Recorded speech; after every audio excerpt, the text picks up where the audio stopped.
She sat frozen on the worn sofa in their tiny apartment, her hands trembling as she read the words over and over. Can you imagine her face when she shows up? Poor little Naomi in her thrift store clothes, standing in your penthouse? I'm dying to see it. The response from her husband Pierce made her stomach turn. It'll be hilarious. She has no idea I own half the buildings in this city. She thinks we're broke. This party will be the best joke ever. Naomi's breath came in short gasps. She had found Pierce's other phone, his real phone, tucked inside his gym bag. The phone he thought she didn't know about. For 5 years of marriage, she had believed they were struggling. She had eaten rice and beans for dinner while he claimed they couldn't afford anything better. She had worn the same 3 dresses to every occasion because he said money was tight. She had given up her dreams of finishing college because he said they needed to save every penny. All lies. The phone contained thousands of messages between Pierce and a woman named Simone. Photos of Pierce at expensive restaurants. Screenshots of bank accounts with balances that made Naomi's head spin. Property deeds. Investment portfolios. A whole secret life built on money he had inherited from his grandfather 3 years ago. Money he never told her about. And now an invitation. To Simone's party. With Naomi's name on the guest list. She scrolled through more messages, her shock turning to something cold and sharp. They had planned this for weeks. Simone would throw an elegant party at the penthouse Pierce had bought her. They would invite all their wealthy friends. And they would invite Naomi too, telling her it was a casual get-together, so she would show up in her regular clothes, completely unprepared. She'll be so out of place, Simone had written. Everyone will be in designer clothes and she'll walk in wearing whatever sad outfit she can pull together. I want to see her realize how pathetic her life is. She deserves it, Pierce had replied. Always nagging me about money. Always wanting things. She should be grateful I even married her. Naomi set the phone down carefully on the coffee table. She looked around the cramped apartment, the place Pierce insisted they had to rent because it was all they could afford. The apartment with the broken heater she had learned to fix herself. The apartment with the leaking ceiling that Pierce said they didn't have money to repair. She walked to the bedroom and opened the closet. Her clothes hung there, a sad collection of items from discount stores and charity shops. 3 dresses. 5 shirts. 2 pairs of jeans. She had learned to make do with so little while her husband spent thousands on another woman. In the back of the closet, pushed behind Pierce's empty hangers, he kept most of his good clothes somewhere else. She realized now she found a box. Inside was her old portfolio from college. Before she met Pierce, she had been studying business. She had dreams of starting her own consulting firm. She had been good at it too, getting top grades and praise from professors. Then she met Pierce at a coffee shop. He had been charming, attentive, loving. He said he worked in real estate but times were tough. She had believed him. When his grandfather died and left him nothing, or so he claimed, she had supported him. When he said they needed to save money, she had given up school. When he said they couldn't afford her small dreams, she had put them away. All lies. All manipulation. All designed to keep her small and dependent while he lived like a king in secret. Naomi's phone buzzed. A text from Pierce. Hey babe, a colleague invited us to a party Friday night at 8 p.m. Pretty casual thing. Wear whatever you want. Address is 1550 Riverside Drive, Penthouse 3. She stared at the message. This was it. This was the invitation to her public humiliation. He had no idea she had found his other phone. He thought she would walk into that party completely blind, ready to be the evening's entertainment. Naomi typed back, sounds fun. I'll be there. She set down the phone and went back to Pierce's gym bag. She pulled out the expensive phone and began taking photos. Messages. Bank statements. Photos of him with Simone. Property documents. Everything. She sent them all to her own email, then carefully put the phone back exactly where she had found it. Her mind was racing now, but not with panic. Not with tears. Something else was building inside her, something fierce and determined. They wanted to make her the joke of the evening. They wanted to watch her crumble in front of wealthy strangers. They wanted her to finally see how small she was in Pierce's world. But Naomi had news for them. She wasn't going to crumble. She wasn't going to cry. And she definitely wasn't going to show up as the poor, pathetic wife they expected. She pulled out her laptop and started making calls. First to her old friend Jordan, who had graduated law school and now worked at a top firm. Then to her cousin Tasha, who styled celebrities. Then to her bank to check her own savings account money from her old part-time job that Pierce didn't know about. Friday was 4 days away. 4 days to prepare. 4 days to turn their cruel joke into something else entirely. Naomi smiled for the first time in hours. They wanted to humiliate her? They wanted to show her how pathetic her life was? She would show them something better. She would show them exactly what a mistake they had made. The party invitation sat on the table, but it didn't look like a threat anymore. It looked like an opportunity. Naomi spent Tuesday digging through everything. While Pierce was at work, she now knew he was probably at one of his secret properties. She systematically searched every corner of their apartment. She found more evidence hidden in places she had never thought to look. Behind the bathroom sink, inside a sealed plastic bag, were credit card statements.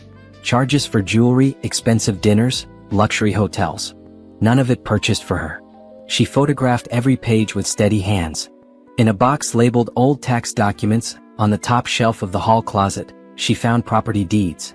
3 investment properties in the downtown area. A vacation home in the mountains. The penthouse where Simone lived. All purchased in the last 3 years. All in Pierce's name only. The numbers made her dizzy. Her husband was worth over $8 million. $8 million. While she had been shopping at discount grocery stores and cutting coupons, he had been building an empire. She found receipts for a Mercedes stored in some parking garage across town. Receipts for custom suits. Receipts for a country club membership. A whole life she had never seen. But the worst discovery came when she found his real laptop, hidden inside a guitar case in the storage unit downstairs. She had only checked the storage unit because she found the key in his sock drawer and wondered what he was storing. The laptop revealed everything. Emails to Simone planning trips to Paris and Hawaii. Photos of them together at exclusive events. Calendar entries for their dates. And messages to his friends, laughing about his arrangement. One email made her hands shake with anger. The best part is Naomi never questions anything. I tell her we're broke and she just accepts it. I could probably tell her the sky is green and she'd believe me. Having a clueless wife at home makes the whole setup perfect. She keeps house, asks for nothing, and I get to live my real life without any hassle. His friend had replied, "You're a genius, man. Most guys have to actually support their wives. You found a way to have your cake and eat it too." Naomi saved everything to a USB drive. Every document. Every photo. Every message. She organized it into folders by date and type. Bank records. Property records. Messages. Photos. It took her 6 hours, but when she finished, she had a complete picture of Pierce's deception. She also found something else interesting. Pierce had been lying to Simone too.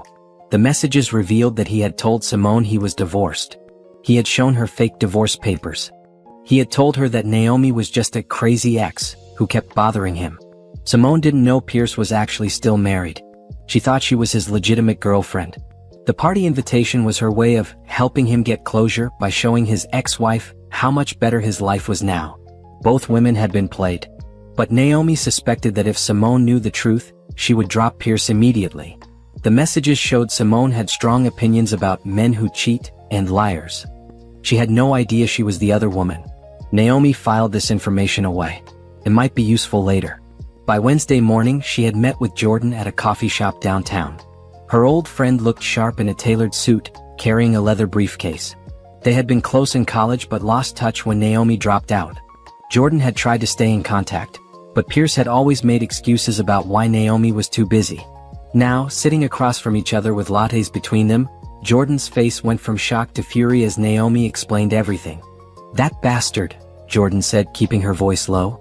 "I knew something was off about him, but this is fraud. This is financial abuse. Can I get anything in a divorce?" Naomi asked. "We've been married 5 years. He hid all this from me." Jordan nodded, pulling out a legal pad. "With this evidence, you can get a lot. In this state, any assets acquired during marriage are marital property, even if only one name is on the deed. The fact that he actively hid his inheritance and income from you makes it even worse. A judge will not be happy about this." "I want to file on Friday night," Naomi said. During the party, Jordan's eyebrows shot up. "That's dramatic. Why then?" "Because he invited me to humiliate me. He wants me to see his luxury life and feel small. I want to flip the script. I want him to realize in front of all his wealthy friends that his secret is out and his money is about to be frozen." A slow smile spread across Jordan's face. "I like the way you think. We can absolutely make that happen. I'll prepare an emergency motion to freeze all assets pending divorce proceedings. We can have it filed electronically and served in person. The look on his face will be priceless. They spent 2 hours going through details. Jordan explained what Naomi could expect: the legal process, the likely timeline, the possible outcomes.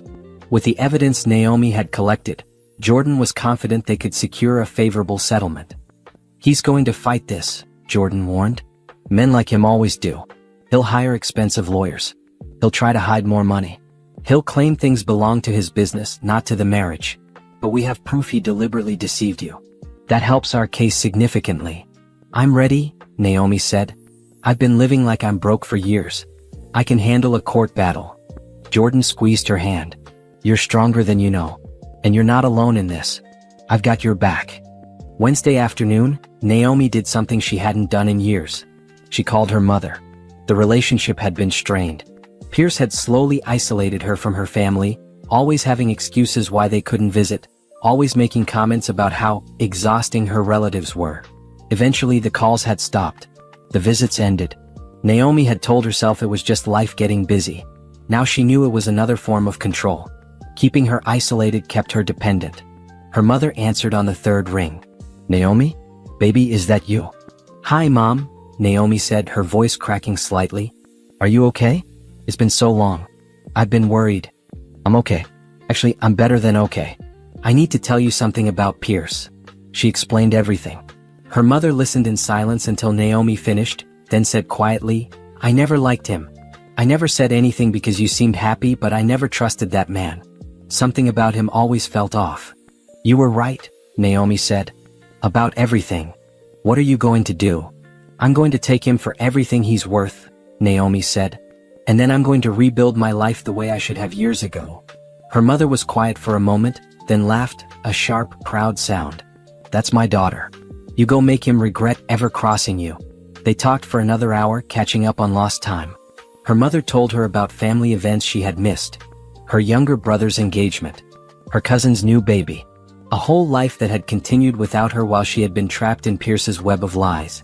"Come visit after this is over," her mother said. "Come home for a while. Let us take care of you." "I will," Naomi promised. "As soon as this is done." Thursday, Naomi focused on the practical details.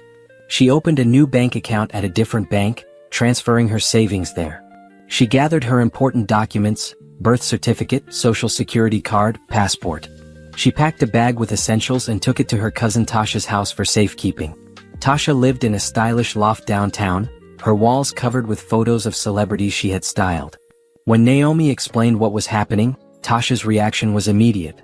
"Oh, we're going to make you look absolutely stunning," Tasha said. "We're going to make him choke on his champagne when he sees you." "I don't want to look like I'm trying too hard," Naomi said. "I want to look like I belong there. Like I'm confident and successful." Tasha nodded, already pulling clothes from her closet. "Understated elegance. Powerful but not flashy. I know exactly what you need." They spent hours trying different options. Finally, they settled on a midnight blue dress with clean lines and a perfect fit. Simple but expensive looking. Elegant heels. Minimal jewelry. Hair styled sleek and professional. Makeup that enhanced without overwhelming. "You look like a CEO," Tasha said, stepping back to admire her work during the trial run. "You look like money without showing off." "Perfect." Naomi looked at herself in the mirror. The woman staring back looked strong. Confident. Nothing like the worn-down person she had become over 5 years of manipulation. "Thank you," she said quietly. "Thank me by taking that man for everything he's got," Tasha replied. "Now tomorrow evening come here at 6. We'll get you ready and I'll drive you to the party myself. You're going to walk in there like you own the place."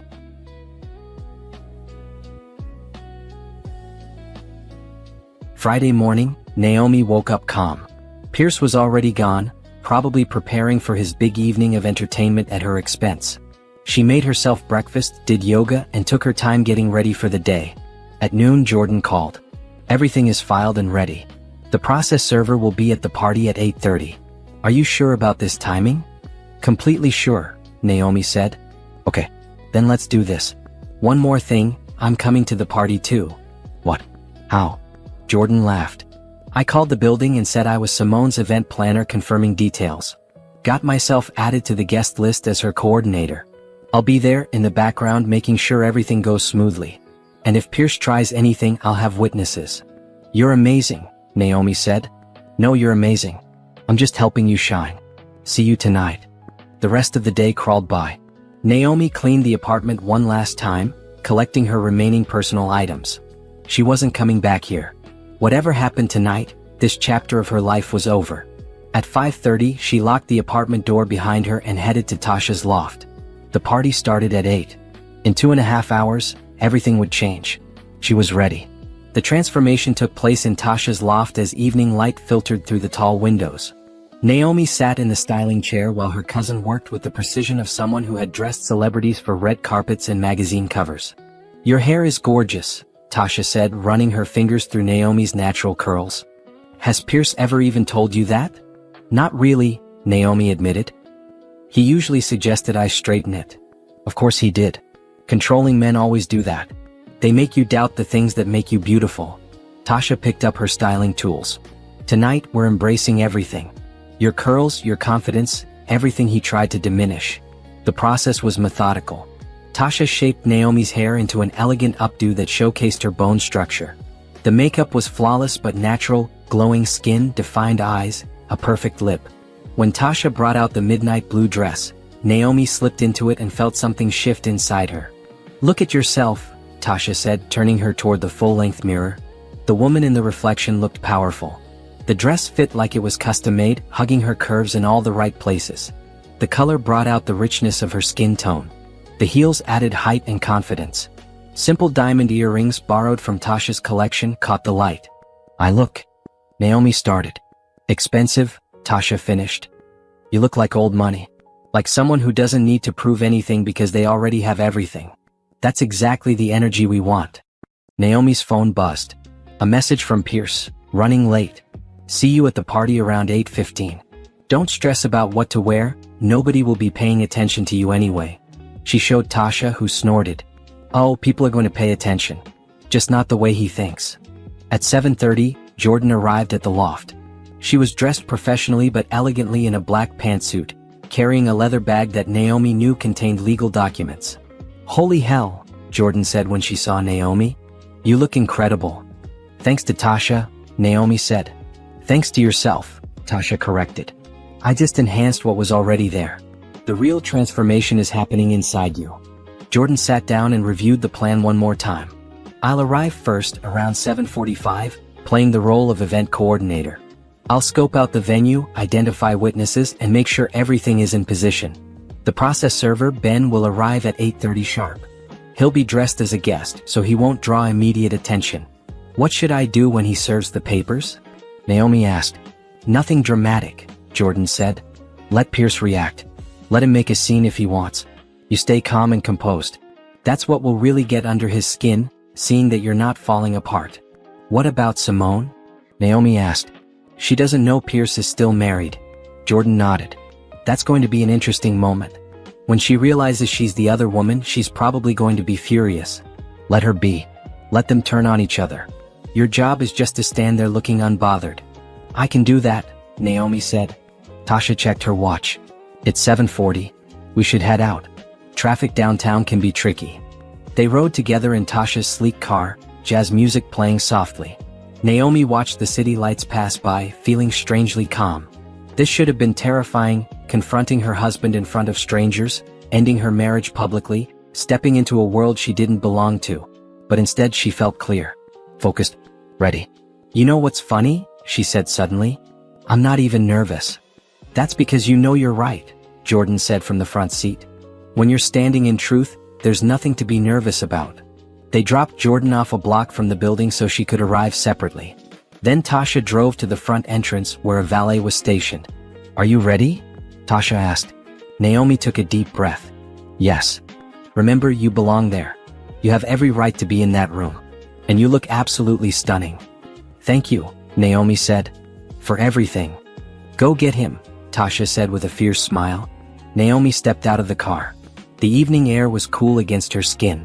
The building rose above her, all glass and steel and luxury.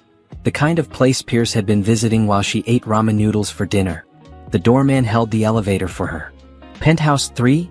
He asked, seeing her dressed for the party. "Yes," she said confidently. As the elevator climbed, Naomi watched the floors tick by. 8th floor, 10th floor, 15th floor. Each number brought her closer to the moment everything would change. She thought about the past 5 years, the sacrifices she had made, the dreams she had deferred, the small, careful life she had lived while Pierce had been living large, all based on lies. But she also thought about what came next, the life she was about to reclaim, the education she would finish, the business she would build, the future she would create on her own terms. The elevator doors opened on the 20th floor. Naomi stepped out into a marble hallway that screamed wealth. Soft music drifted from the open penthouse door at the end of the corridor. She walked toward it, her heels clicking confidently on the marble. As she reached the doorway, she paused for just a moment. Through the entrance, she could see the party already in progress. Beautifully dressed people holding champagne glasses. Modern art on the walls. Floor-to-ceiling windows showing the glittering city below. And there, near the windows, stood Pierce. He wore an expensive suit she had never seen before. He was laughing at something, champagne in hand, looking completely at ease in his secret world. Next to him stood a woman who had to be Simone, tall, striking, wearing a white dress that probably cost more than Naomi's old monthly rent. She looked confident, glamorous, completely unaware that her boyfriend was actually someone else's husband. Naomi spotted Jordan near the back of the room, pretending to check details on a clipboard. Their eyes met briefly, and Jordan gave the smallest nod of encouragement. This was it. Naomi stepped into the penthouse. For a moment, nothing happened. The party continued around her. Then someone near the door noticed her, a woman in a red dress whose eyes widened in surprise. She nudged the man next to her, who turned to look. The reaction rippled through the room like a wave. One by one, people stopped talking and turned to stare at the striking woman who had just walked in. Pierce was still laughing at something when the man next to him touched his arm and pointed toward the door. Pierce turned, still smiling, and then his face went completely white. His champagne glass slipped from his fingers, shattering on the marble floor. The entire party went silent. Simone followed Pierce's stare, her confident smile fading into confusion. Pierce? Who is that? But Pierce couldn't speak. He just stood there, frozen, staring at his wife like she was a ghost. Naomi walked further into the room, moving with calm confidence. She didn't hurry. She didn't hesitate. She simply walked through the crowd of wealthy strangers, all of whom were now watching her with fascination. She could hear whispers starting. Who is that? She's beautiful. I thought Pierce said his ex-wife was dowdy. That's his ex. Naomi reached Pierce and Simone. Up close, she could see the panic in Pierce's eyes, the confusion in Simone's face. The attention of every single person at the party focused on this moment. Hello, Pierce, Naomi said calmly. Thank you for inviting me to the party. Her voice carried in the silence. Clear, steady, completely unbothered. Pierce's mouth opened and closed. No words came out. Simone looked between them. Pierce? What's going on? Who is this? Naomi turned to her with a polite smile. I'm Naomi, Pierce's wife. The word wife hit the room like a bomb. Simone took a step back. Wife. But Pierce told me he was divorced. He showed me papers. Fake papers, Naomi said simply. We're still very much married. In fact, we live together. Or we did until tonight. The whispers grew louder. People were pulling out phones. This was going to be the gossip story of the week in their social circle. Pierce finally found his voice. Naomi, what are you doing here? This isn't appropriate. Isn't appropriate? Naomi laughed, a genuine sound without bitterness. You invited me. You sent me this address. You wanted me to come. I didn't think you'd actually show up, Pierce stammered. No, Naomi agreed. You thought I'd show up looking poor and pathetic so you and your friends could laugh at me. You thought I'd be your entertainment for the evening. More phones came out. A few people gasped. Simone was staring at Pierce with horror. Is that true? You're still married? You planned this to humiliate her? Pierce tried to recover. It's not what it sounds like. It's exactly what it sounds like, Naomi said. She pulled out her own phone and held up the screen, showing the text messages between Pierce and Simone planning this exact scenario. I found your other phone. I've seen all the messages. Simone looked at the screen, then at Pierce, her face transforming from confusion to fury. You bastard. You absolute bastard. There's more, Naomi continued, her voice still calm. Pierce inherited $8 million 3 years ago. While I was living in a tiny apartment thinking we were broke, he was buying properties, traveling, and spending money on you. All without telling me. His legal wife. The room erupted in whispers. Someone near the back said, "That's messed up, man." Another voice added, "Who does that to their wife?" Pierce's face was red now. "Naomi, we can discuss this privately." "Why?" Naomi asked. "You wanted me here. You wanted me to see your real life. Well, here I am. I'm seeing everything." Jordan appeared at Naomi's side, no longer pretending to be an event coordinator. "Hello, Pierce. I'm Jordan Hamilton, Mrs. Pierce's attorney. I wanted to personally deliver some news." "Attorney?" Pierce looked like he might be sick. "Yes. As of 1 hour ago, we filed for divorce on grounds of fraud and financial abuse. We've also filed an emergency motion to freeze all your accounts pending the proceedings. Every property, every investment, every penny frozen until the court determines how to divide marital assets." The blood drained from Pierce's face. "You can't do that." "We already did," Jordan said cheerfully. "You should receive official notice any minute now." As if on cue, a man in a dark suit approached from the elevator. "Pierce Hammond?" Pierce turned to him. "Who are you?" "Process server. You've been served." He handed Pierce a thick envelope of legal papers.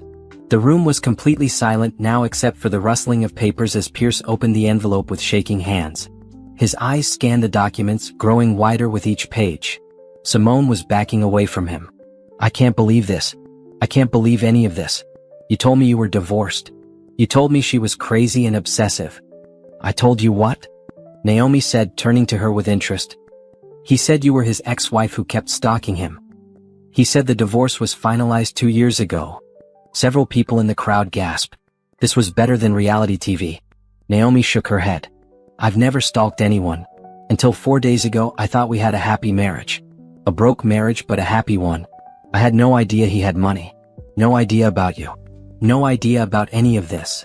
Simone looked at Naomi, really looked at her, and something seemed to shift in her expression. "He really had you living like you were poor?" "I was cutting coupons to save $3 on groceries," Naomi said. "I wore the same 3 dresses for 5 years. I gave up college because he said we couldn't afford it. Meanwhile, he bought you a penthouse." Simone's hand went to her mouth. For a moment, Naomi thought she might actually feel sorry for her. But then Simone turned to Pierce, her voice ice cold. "Get out of my home." "Simone, wait." "Get out," she screamed. "You lying, manipulative, disgusting person. Get out now." Pierce looked around the room at all the staring faces, at the phones recording this disaster, at his wife who had just destroyed his carefully constructed double life. "This isn't over," he said to Naomi.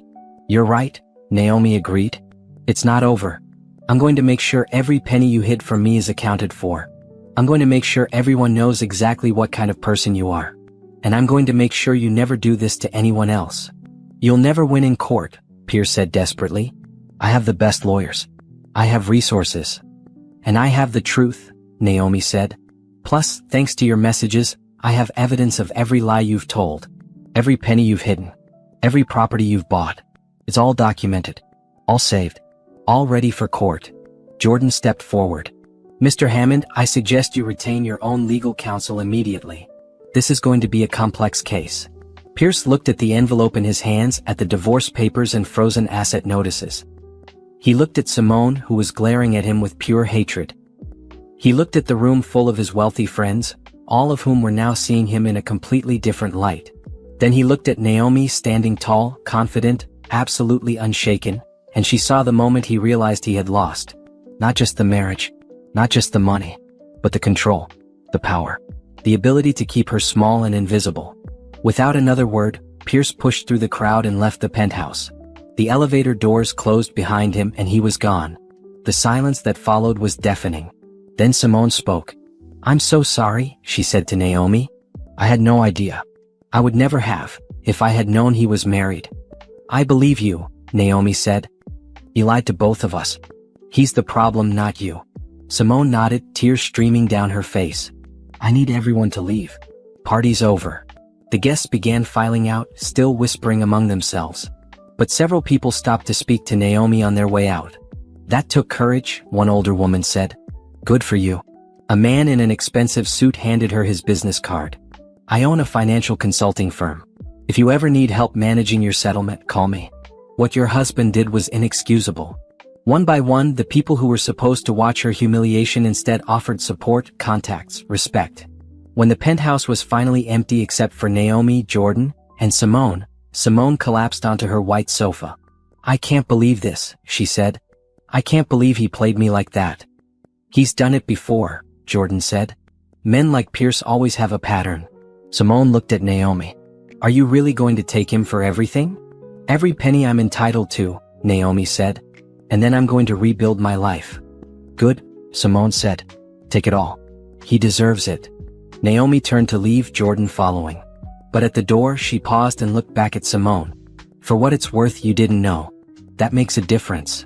"Not enough of one," Simone said quietly. Outside, Tasha was waiting with the car. When Naomi and Jordan climbed in, Tasha took one look at their faces and grinned. "That good?" "Better," Jordan said. "We broke him." As they drove away from the building, Naomi looked back at the glittering penthouse windows one last time. Then she turned forward, watching the city lights ahead. The hardest part was over.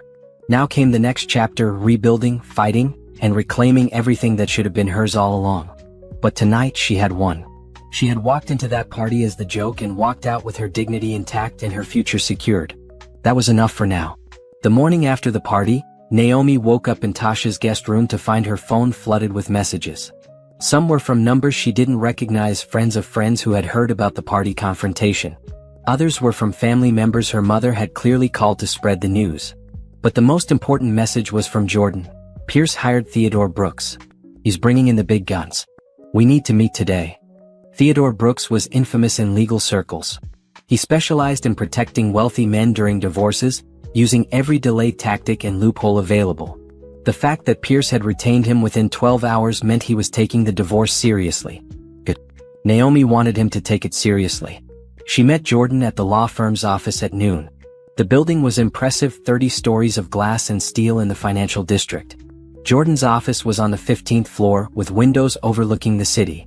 "Brooks already filed a motion to unfreeze the accounts," Jordan said, spreading documents across her desk. "He's claiming financial hardship and arguing that freezing everything is excessive." "Financial hardship?" Naomi laughed. "The man has $8 million. Had," Jordan corrected. "According to the documents he filed this morning, he's claiming most of that money is gone. Bad investments. Business losses. He's trying to argue there's nothing left to divide." Naomi felt her stomach drop. "He moved the money. Probably. Or he's lying about losing it. Either way, we need to dig deeper." Jordan pulled out another folder. "I've hired a forensic accountant. Her name is Patricia Chin, and she's the best in the business. She'll trace every transaction, find every hidden account, and document every dollar Pierce has tried to hide." "How much will that cost?" Naomi asked. "Don't worry about cost right now. Many lawyers work on contingency for cases like this, especially when fraud is involved. We'll take it from the settlement. The important thing is building an ironclad case." Over the next week, Naomi's life became a series of meetings. She met with Patricia, a sharp woman in her 50s who asked detailed questions about every aspect of Pierce's financial life. She met with a therapist Jordan recommended, who specialized in helping people recover from financial abuse. She met with a career counselor to discuss returning to school. Each meeting revealed more about how thoroughly Pierce had controlled her life. The therapist explained how financial abuse worked, how abusers isolated their victims from resources, created dependence, and made them question their own judgment. "You're not the first person to sit in that chair with this exact story," the therapist said. "Wealthy men do this more often than people realize. They have the resources to maintain double lives, and they're skilled at manipulation." "I should have seen it," Naomi said. "He spent 5 years training you not to see it," the therapist replied. "That's not your fault. That's his weapon. The blame belongs entirely to him." The words helped, but Naomi still felt angry at herself. 5 years. She had given him 5 years of her life, her trust, her dreams. But dwelling on the past wouldn't help her future. So she focused on action instead. Patricia's initial findings were damning. Pierce had systematically hidden money in offshore accounts, shell companies, and investments under other people's names. He had moved nearly $2 million in the week before Naomi found his phone, meaning he had somehow known she was getting suspicious. "He made a mistake though," Patricia said during their second meeting. "He moved the money too obviously, too quickly. That suggests consciousness of wrongdoing. A judge will see right through this." "Can we get it back?" Naomi asked. "Most of it. The offshore stuff will be tricky, but domestic accounts and properties? Yes, we'll get those. Meanwhile, Pierce was making his own moves. He called Naomi repeatedly, leaving voicemails that started apologetic and became increasingly angry. Jordan instructed her not to respond to any of them.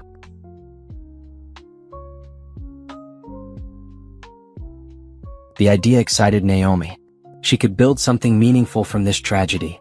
She could help other women avoid the trap she had fallen into. But first, she had to finish the divorce. Pierce's next move was predictable but still painful. He filed a countersuit claiming that Naomi had been unfaithful during their marriage, that she had stolen from him, and that she was not entitled to any of his assets. The claims were completely false, and Jordan immediately filed a motion to dismiss them as frivolous. But the emotional impact still hurt. "He's trying to destroy my reputation," Naomi said to her therapist. "He's trying to regain control," the therapist corrected. When abusers lose power, they often lash out. They try to make their victims look crazy or unreliable. It's a last-ditch effort to maintain dominance. Will it work? Not if you stick to the truth. The evidence is on your side. His claims will fall apart under scrutiny. The therapist was right. Within a week, Pierce withdrew his countersuit. His lawyer must have advised him that pursuing false claims would only damage his credibility with the judge. But the attempt had revealed something important. Pierce was getting desperate. And desperate people made mistakes. The second court hearing was scheduled for early December, 6 weeks after the party. This time, both sides would present their complete financial pictures, and the judge would begin determining how to divide assets. Naomi spent the days before the hearing reviewing documents with Jordan and Patricia. They had compiled a comprehensive record of Pierce's finances, every account, every property, every investment.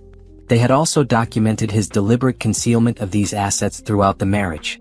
"The evidence is overwhelming," Jordan said the night before the hearing. "Unless Pierce has a miracle defense, you're going to get a significant settlement." "What if he declares bankruptcy?" Naomi asked. It was a fear that had been nagging at her. "He can't discharge fraud debts in bankruptcy," Jordan explained. "And what he did to you constitutes fraud. Even if he tries that tactic, you'll still have a claim." The morning of the hearing, Naomi dressed carefully in another borrowed suit. She felt more prepared this time, more confident. She knew her facts. She knew her rights. She knew she was in the right. Pierce looked haggard when she saw him in court. He had lost weight. His expensive suit looked rumpled. Dark circles shadowed his eyes. Part of her felt almost sorry for him. Then she remembered the text messages mocking her. The years of lies. The cruel party invitation designed to humiliate her. Her sympathy evaporated. The hearing lasted 3 hours. Patricia presented her findings, a detailed breakdown of every dollar Pierce had hidden. The offshore accounts, the shell companies, the properties in other people's names, the pattern of deception spanning years. Brooks tried to argue that some of the money had been inherited before the marriage, that some properties were business investments not subject to marital division, that the offshore accounts were legal tax strategies. But the judge wasn't buying it. "Mr. Hammond," she said, "you inherited $8 million 3 years into your marriage. Under state law, that makes it marital property subject to division. You then actively concealed this inheritance from your spouse while maintaining a false narrative that you were financially struggling. That's not a tax strategy. That's fraud." Pierce's face went white. The judge continued, "Furthermore, you moved significant amounts of money immediately before your spouse filed for divorce, suggesting you knew the marriage was ending and attempted to hide assets. You created shell companies to obscure property ownership. You maintained secret accounts. This is a textbook case of financial abuse." She looked at the documents before her, then at Pierce. "I'm ordering a 50-50 division of all marital assets, with additional compensatory damages to Mrs. Hammond for emotional distress. Furthermore, you will be responsible for all legal fees for both sides. Given your deliberate concealment required extensive forensic accounting." Brooks started to object, but the judge held up her hand. "Save it for the final hearing, Mr. Brooks. These are preliminary findings based on the evidence presented. If your client has additional documentation to dispute these findings, bring it to the final hearing in 60 days. But I warn you, I've seen enough to form a clear picture of this case. Your client's behavior has been reprehensible." She banged her gavel. Court adjourned. Outside, Naomi felt like she couldn't breathe. 50-50 split. Plus damages. Plus legal fees.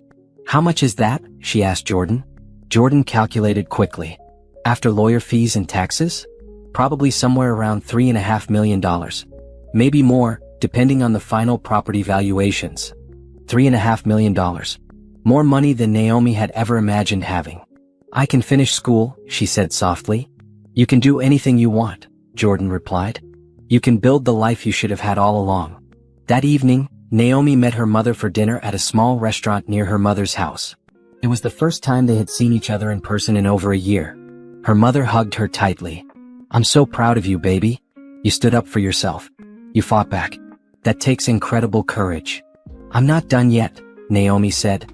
There's still the final hearing. But you're winning. That's what matters. You're getting your life back. They talked for hours about everything. The divorce, Naomi's plans for school, her ideas for starting a business. Her mother shared updates about family, about neighbors, about the community Naomi had lost touch with during her marriage. Pierce isolated me, Naomi said. I didn't even realize it was happening, but he cut me off from everyone. That's what they do, her mother said. Controlling men isolate their partners so they have nowhere to turn. But you've turned the tables on him. You've built a new support system. You're connected to people who genuinely care about you. It was true. Over the past 6 weeks, Naomi had reconnected with old friends, built new friendships with Jordan and Tasha, joined a support group for survivors of financial abuse, and started building a network of professional contacts. She wasn't alone anymore. She wasn't isolated. She was part of a community. And that, she realized, was worth more than any settlement check. The 60 days before the final hearing passed quickly. Naomi threw herself into school, work, and preparation. She took online classes. She volunteered at a women's shelter. She started outlining her business plan. Pierce tried one more desperate tactic. He sent her a letter asking her to drop the case in exchange for a small settlement. $100,000 paid immediately if she would agree to walk away. Jordan laughed when she saw it. He's terrified. $100,000 is nothing compared to what he owes you. He's hoping you'll take the easy money and disappear. Not a chance, Naomi said. The final hearing arrived in late January. Snow was falling outside the courthouse windows, creating a peaceful scene that contrasted with the tension inside the courtroom. This hearing lasted all day. Both sides presented final arguments. Brooks tried every legal maneuver he could think of, but the evidence against Pierce was simply too strong. By the time the judge delivered her final ruling, Pierce looked defeated. He didn't even react when she ordered him to pay Naomi $4 million in total, $3 million as her share of marital assets, $1 million in damages. This case represents one of the more egregious examples of financial abuse I've encountered, the judge said. Mr. Hammond, you systematically deceived your wife, hid assets, and attempted to defraud the court. You are fortunate Mrs. Hammond chose civil rather than criminal proceedings. Pierce left the courthouse without a word. Naomi watched him go, feeling nothing but relief that this chapter was finally closing. It's over, Jordan said. You won. Completely. Naomi nodded. The battle was over. But the war to rebuild her life, reclaim her dreams, and become the person she was always meant to be, that war was just beginning. And she was ready for it. The final divorce decree arrived in February, making everything official. Naomi was a single woman with $4 million in her bank account and a whole world of possibilities ahead of her. The first thing she did was move into her own place. Not a tiny apartment like the one Pierce had kept her in. Not a luxury penthouse like the one he had bought Simone. Just a comfortable 2-bedroom condo in a nice neighborhood with good natural light and a small balcony. She furnished it slowly, thoughtfully, choosing each piece with care. A comfortable couch where she could read. A proper desk for studying. Plants for the balcony. Everything she chose was hers, selected because she liked it, not because someone else approved. Tasha helped with the decorating, bringing her professional eye for style. But she was careful to let Naomi make all the decisions. This is your space, Tasha said. Your sanctuary. It should reflect who you are, not who anyone else wants you to be. By March, the condo felt like home. Naomi would wake up in the morning, make coffee in her own kitchen, and sit on her balcony watching the city wake up. These quiet moments felt precious, proof that she had made it through the darkness and into something better. She enrolled full-time at the university to finish her degree. Walking onto campus felt surreal after so many years away. But her professors welcomed her back warmly, and she threw herself into her studies with renewed focus. The classes were challenging but exciting. She had forgotten how much she loved learning, analyzing problems, developing solutions. Pierce had made her doubt her intelligence, her capabilities. Now she was proving to herself that she had always been smart enough, capable enough, worthy enough. She joined study groups, made friends with other students, participated actively in class discussions. One of her professors, Dr. Williams, took particular interest in her success. "Your life experience gives you perspective other students lack," Dr. Williams told her. "You've survived real challenges. You understand resilience in a way most people your age don't." In April, Naomi started volunteering at a women's shelter, teaching financial literacy classes to residents. She showed them how to build credit, create budgets, protect themselves from financial abuse. She shared her own story carefully, thoughtfully, to help them understand they weren't alone. The work was deeply fulfilling. She could see the hope returning to women's eyes as they learned they had options, skills, power. She remembered being in their position, feeling trapped, scared, helpless. Now she could offer them the tools to break free. One woman, Rachel, approached her after class one evening. "Thank you," Rachel said quietly. "My ex-husband did the same thing to me. Controlled all the money, told me I was too stupid to understand finances. Hearing your story helps me believe I can rebuild too." "You can," Naomi assured her. "It takes time and work, but you absolutely can." These moments reminded Naomi why she had survived everything, not just to escape Pierce, but to help others escape too. In May, she attended a charity event focused on supporting women entrepreneurs. The event was held at a hotel ballroom downtown, full of successful businesswomen and community leaders. Naomi felt slightly nervous walking in. These were established professionals and she was still a student rebuilding her life. But she reminded herself that she belonged there. She had survived something most of them couldn't imagine. That took strength. She was admiring the silent auction items when someone behind her said, "The photography package is excellent. The artist is incredibly talented." Naomi turned to find a man about her age, maybe early 30s, with kind eyes and an easy smile. He was dressed casually but professionally in dark slacks and a button-down shirt. "Do you know the photographer?" Naomi asked. "I am the photographer," he said with a laugh. "Troy Bennett. I donated the session to support the cause." "It's generous of you," Naomi said. "I'm Naomi. I volunteer with financial literacy programs for women in crisis." They started talking and the conversation flowed easily. Troy explained that he ran a photography business focusing on portraits and events. He donated his services regularly to charities supporting women and children.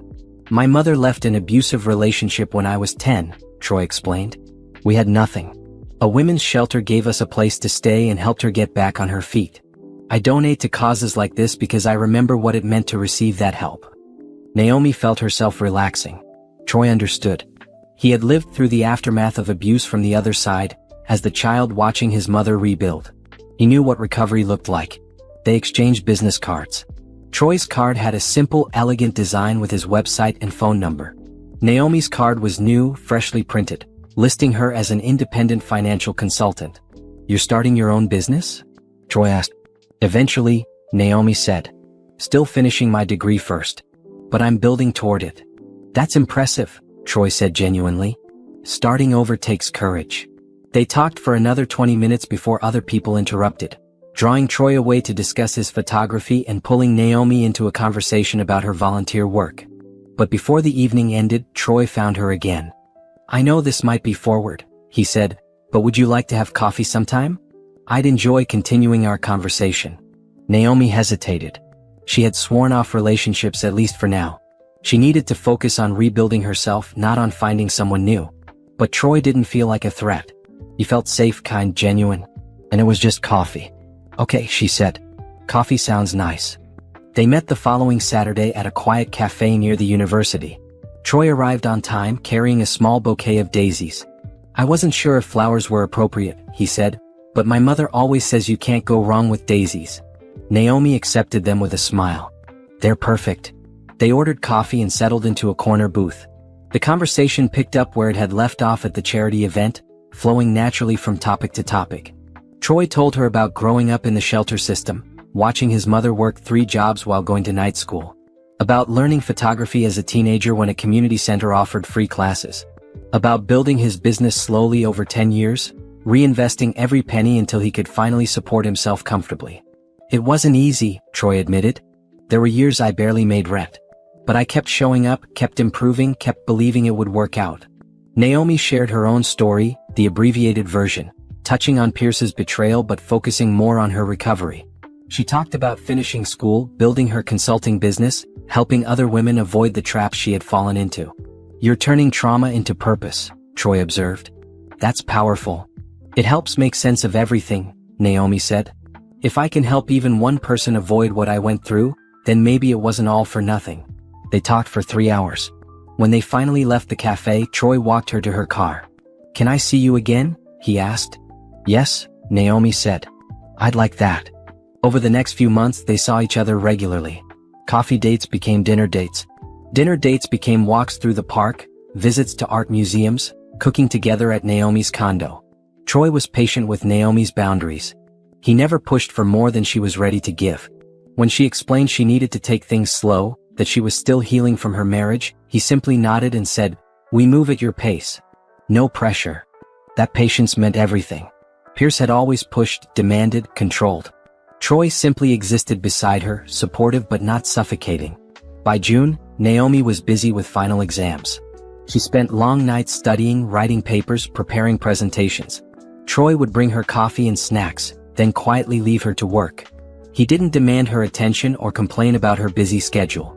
He just supported her. When she walked across the stage at graduation in July, receiving her business degree 7 years after she had started it, Troy was in the audience cheering. So were her mother, Tasha, Jordan, and several friends from her volunteer work. After the ceremony, her mother hugged her tightly. "Your father would be so proud." "I'm so proud." "I couldn't have done it without all of you," Naomi said, tears streaming down her face. That evening, they celebrated at a nice restaurant. Troy gave her a gift, a professional business card holder engraved with her name and financial consultant. "For your business," he said, "which is going to be incredibly successful." Naomi looked around the table at the people who had supported her through the darkest period of her life and into this bright new chapter. She felt overwhelmed with gratitude. This was what real love looked like. Not control, not manipulation, but genuine support, encouragement, celebration of her success. In August, Naomi officially launched her consulting business. She rented a small office space, hired a part-time assistant, and began taking clients. Her first customers were women she had met through the shelter, women who needed help building financial independence after leaving abusive situations. She charged sliding scale fees, offering free services to those who couldn't afford to pay. She could afford to be generous now, thanks to her settlement. And helping these women felt more valuable than any amount of money. Word spread quickly. Within 2 months, she had a waiting list. Other professionals started referring clients to her. A local newspaper wrote an article about her business, focusing on her unique approach to financial consulting combined with trauma-informed support. The article brought more clients, including some who had never experienced abuse but appreciated her practical, empowering approach to money management. By October, Naomi had to hire another consultant to handle the growing workload. She chose a woman named Sharon who had a similar background, survivor of financial abuse, rebuilt her life, passionate about helping others.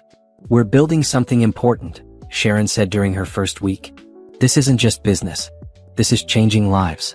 She was right. The testimonials from clients were overwhelming. Women who had been terrified of money were now confidently managing budgets. Women who had been dependent on abusive partners were now financially independent. Women who had felt hopeless were now planning futures. In November, Naomi received an unexpected email. It was from a journalist at a national business magazine, asking to interview her about her work. "Your story is remarkable," the journalist wrote. "A woman who survived financial abuse and turned her experience into a thriving business helping other survivors. Our readers would be inspired by this." The interview happened in December. The journalist asked thoughtful questions about her background, her business model, her vision for the future. The resulting article came out in January, exactly 1 year after her divorce was finalized. The magazine featured her story prominently, with a photo of Naomi in her office, looking professional and confident. The headline read, "From Survival to Success, How One Woman's Betrayal Became a Blueprint for Helping Others." The response was immediate and overwhelming. Her website crashed from traffic. She received hundreds of emails from women sharing their own stories and asking for help. Other consultants reached out wanting to learn her methods. "You're going viral," Tasha said, showing Naomi the social media post sharing her story. "This is huge." Naomi felt humbled by the attention. She hadn't set out to become famous or build an empire. She had just wanted to rebuild her life and help others do the same. But maybe that was exactly why people responded to her story. It was authentic. It was real. It wasn't about revenge or bitterness. It was about transformation and purpose. In February, exactly 2 years after Pierce had invited her to that party, Naomi attended another charity event at the same hotel. She was there as a featured speaker, invited to talk about financial empowerment. She stood at the podium looking out at 200 faces and felt a surge of pride. 2 years ago, she had been a woman who thought she was broke, controlled by a manipulative husband. Now she was a successful business owner, a degree holder, a community leader making a real difference. As she delivered her speech about financial independence and healing from abuse, she saw heads nodding, people taking notes, women wiping away tears. Her words were landing because they came from genuine experience. After her speech, a long line formed of people wanting to talk to her. They thanked her for her honesty. They asked for advice. They shared their own stories. Troy stood nearby, photographing the event. When the line finally ended and they walked to his car together, he put his arm around her shoulders. "You were amazing up there," he said. "I was terrified," Naomi admitted. "Courage isn't the absence of fear," Troy said. "It's acting despite fear. You've shown more courage in 2 years than most people show in a lifetime." They drove to her condo and made dinner together. It had become their routine, comfortable, easy, supportive. Troy still had his own apartment, and they still took things at Naomi's pace. But their relationship had deepened into something solid and real. That night, as they ate pasta and talked about the event, Naomi realized something. She was happy. Genuinely, completely happy. Not because of any relationship or any amount of money or any business success. She was happy because she had reclaimed herself. She had rediscovered her strength, her intelligence, her worth. She had built a life based on her own values and choices. Everything else, the relationship with Troy, the successful business, the community respect, was just icing on the cake. The real victory was internal. The real transformation was personal. Pierce had tried to make her small. He had tried to convince her she was worthless, incompetent, lucky to have him. But he had failed. She had proven him wrong in every possible way. And that, Naomi thought as she looked across the table at Troy's kind face, was the sweetest revenge of all. Not hurting Pierce. Not taking his money. But becoming the person she was always meant to be. Life had settled into a comfortable rhythm by March, 2 years after everything changed. Naomi's business was expanding beyond anything she had imagined. She had hired 3 more consultants and was looking at opening a second office across town. She was meeting with a potential investor one afternoon when her assistant knocked on the door. "Naomi? There's someone here to see you. He doesn't have an appointment, but he says it's urgent." Something in her assistant's tone made Naomi pause. "Who is it?" "Pierce Hammond." The name hit Naomi like cold water. She hadn't seen or spoken to Pierce since the final court date over a year ago. She had successfully built a life that didn't include him in any way. "Should I tell him you're busy?" her assistant asked. Naomi considered it. She could easily refuse to see him. She owed him nothing. But curiosity won. What could he possibly want after all this time? "Give me 5 minutes," she told the investor. "Then send him in." She used the time to compose herself, reminding herself that Pierce had no power over her anymore. He was just a man who had once hurt her. Nothing more. When Pierce walked in, she barely recognized him. He had aged dramatically in 2 years. His hair had gone gray at the temples. He looked thinner, almost frail. The expensive suit he wore hung loose on his frame. "Naomi," he said. "Thank you for seeing me." She didn't stand or offer to shake his hand. She just gestured to the chair across from her desk. "You have 5 minutes." Pierce sat down, looking uncomfortable in her elegant office. She could see him taking in the details, the modern furniture, the framed certifications on the wall, the view of the city. "You've done well," he said. "I've done what I was always capable of doing," Naomi corrected. "You just spent 5 years trying to convince me I couldn't." He flinched at that. "I deserved that. You deserve a lot worse than that. What do you want, Pierce?" He took a deep breath. "I'm in trouble. Legal trouble. The IRS is investigating me for tax fraud. They found the offshore accounts, the shell companies. Everything Patricia uncovered in our divorce is now part of a criminal investigation." Naomi kept her expression neutral. "I'm sorry to hear that. I'm going to lose everything," Pierce continued. "My business, my properties, possibly even my freedom. My lawyers say I'm looking at serious prison time." "Again, I'm sorry to hear that." But I'm not sure why you're telling me this. Pierce leaned forward. I was hoping you might consider testifying on my behalf. Telling the prosecutor that I wasn't as bad as the documents make me look. That there were good times in our marriage. That I'm not a monster. Naomi stared at him in disbelief. You want me to lie for you? Not lie. Just present a more balanced picture. The balanced picture is that you systematically abused me for 5 years, Naomi said, her voice cold. You hid millions of dollars. You made me believe we were broke while you lived in luxury. You invited me to a party specifically to humiliate me. That's the balanced picture. I know I made mistakes. Mistakes? Naomi interrupted. You didn't make mistakes. You made calculated decisions to control and deceive me. There's a difference. Pierce's face reddened. I came here to ask for help, not to be lectured. Then you came to the wrong place, Naomi said. I'm not going to help you. I'm not going to lie to prosecutors. I'm not going to minimize what you did. You earned these consequences. Now you get to live with them. You've become cold, Pierce said bitterly. The Naomi I married would have helped me. The Naomi you married was naive and trusting, Naomi replied. You systematically destroyed those qualities in me. So yes, I've changed. I've become someone who protects herself instead of enabling abusers. Pierce stood up.